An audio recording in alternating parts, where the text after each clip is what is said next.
Mrs. Hargreaves. My name is Peter Davies. How do you do? How do you do? We're to wait here, I'm told.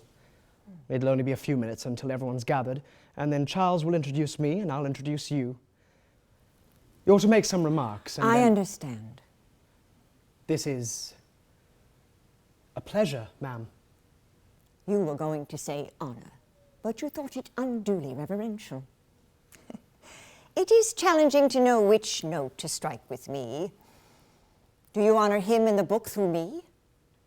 But am I worthy of honor? Not her, me. And then, indeed, how do I feel about her? You're no way of telling. Is it an honor or a pleasure, or something different altogether? I think now the latter. In any event, Mrs. Hargreaves, I've been looking forward to meeting you. No, Mr. Davies. I dare say you've been looking forward to meeting her. It is you I wish to speak. Indeed. I have an imprint, not inconsiderable, called Peter Davies Limited. We have a proper list, and my chief purpose as publisher is to cast my eye about for worthwhile subjects. Oh. And your eye has fallen upon me as being worthwhile. How very flattering. Well, that's the curse of my trade. To a bookman, every nook and cranny is a potential story. Am I a nook or a cranny? Sorry? Come to the point, Mr. Davies. Well, when I got the invitation to meet you, I thought, now here's a story, and worth the telling. Have you considered your memoirs? Considered them as what? Something you might wish to write. This is not the first time I have been approached. Perhaps not by someone with such a personal understanding of your unique position. Have I a position? Come now, Mrs. Hargreaves. You would not be here today if you did not. Memoirs, autobiographies are the records of the deeds of one's life. I have no deeds worthy of reportage. Not of my own. Those around me, perhaps. But don't you think every life is worth recording honestly? Oh, you want honesty. Aren't you the ambitious young man? In your element, Mr. Davies. Sorry? Amongst the books. Oh. For you as well? I am in a book. That's something different. From the outside, they are one thing. All ordered and symmetrical. All the same, like foot soldiers. But on the inside, they are something altogether singular. Do you ever get tired of it? What? Being Alice. I've loathed to disillusion you, but people don't remember me. Thus, I fear for the commercial prospects of the House of Davies should you be so reckless as to publish my memoirs. Of course they remember her, but me? Oh, those days are like the Dark Ages now, aren't they? With respect, Mrs. Hargreaves, people have not forgotten. Momentarily, perhaps. But before this there was, and after this there shall be, quietude. But don't you think No, that... sir, I do not. Now, in your quest for literary truth, I am sure you have occasionally run across a story you wish you hadn't told, for the simple reasons that no one wants to hear the truth.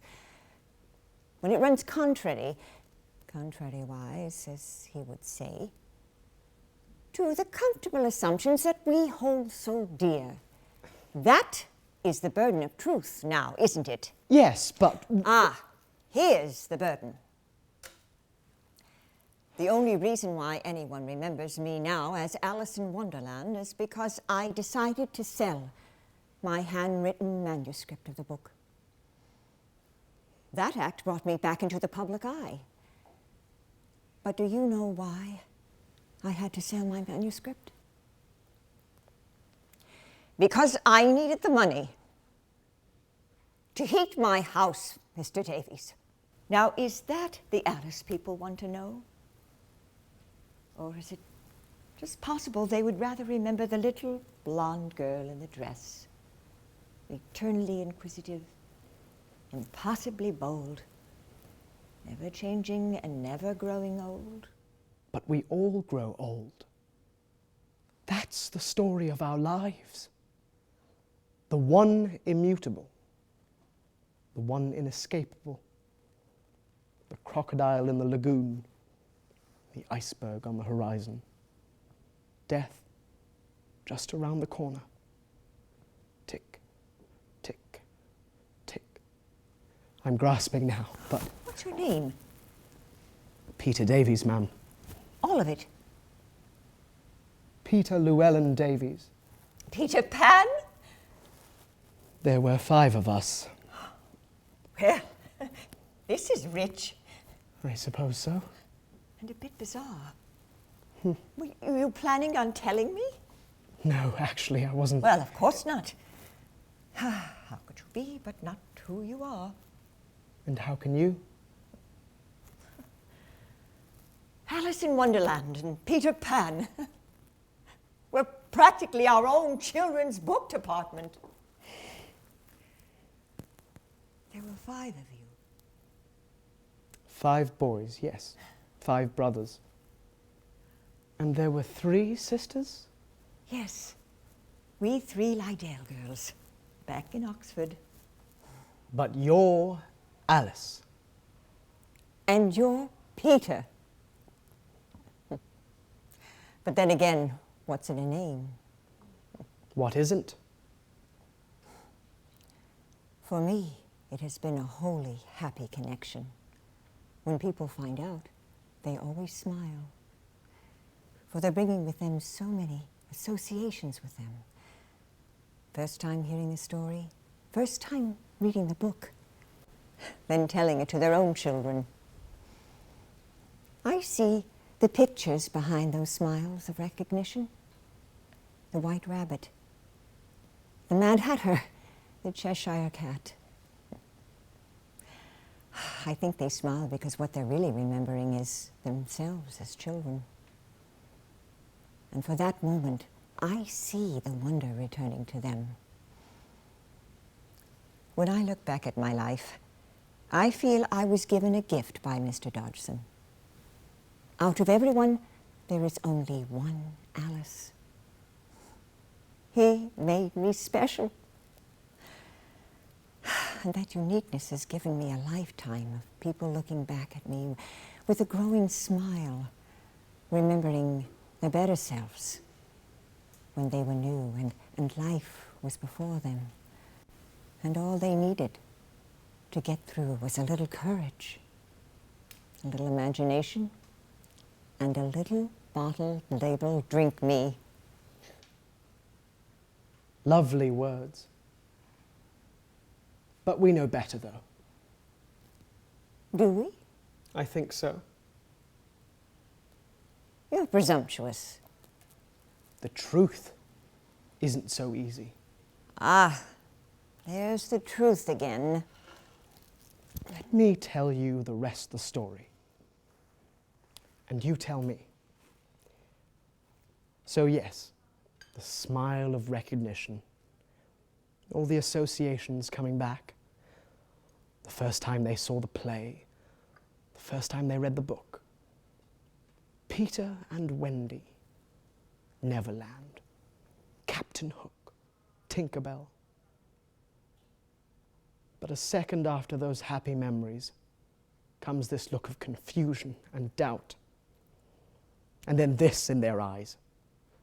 But how can you be Peter Pan? You, the boy who never grew up. You're not him. You can't fly. You're not Alice. Alice was a little blonde girl. I know she was. You're lying to me. And then they remember what growing up really is, when they learnt that boys can't fly, and mermaids don't exist, and white rabbits don't talk, and all boys grow older, even Peter Pan, as you've grown old. They've been deceived, as if you've somehow been lying to them. So following hard on the smile of remembrance is the look of pain in their eyes, which you've caused every time you meet someone. How can you say they're lies? They're only stories. As a publisher, I've an obligation to tell the truth. You talk like a very young man, and callow. The longer I live, the more I know that there is no such thing as certainty, only passing moments. And I savor the ones that give me some damn comfort in my home. If it's a lie, then why does it keep me warm? It won't, and it can't. You're presumptuous again. I'm sorry. You're not at all. You think you're being clever. Nobody gets the better of me. I see life as it truly is. I'm a magnificent, honest fellow. Pity the poor old lady living in her memories of things that never happened. You're so young. You are the boy that never grew up. Believe me, the one thing I thoroughly know is growing up. Then tell me, what is growing up?